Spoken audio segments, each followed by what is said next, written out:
Ano siya sinabi sa'yo? Umamin nung bandang huli na sabi niya kung magkakasala ba ako sa'yo, matatanggap mo pa ako ulit. Siyempre para sa akin masakit. Tinanong niya yung kung sakali o nagkasala na siya. Yun ang tanong ko. Sabi ko, bakit nagkasala ka na ba? Sabi niya, hindi na siya sumagot. Tapos yun na, yung umamin na siya na may karelasyon na siya. Hanggang sa pag-uwi rito, sinama sa bahay. Ha? Ano? Siya lang pa sa bahay niyo? Opo. Pilipino?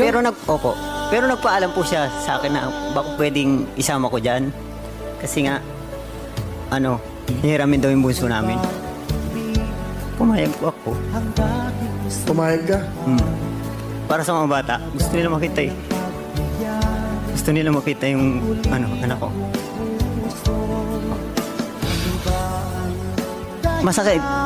Kasi nakakapanghinayang.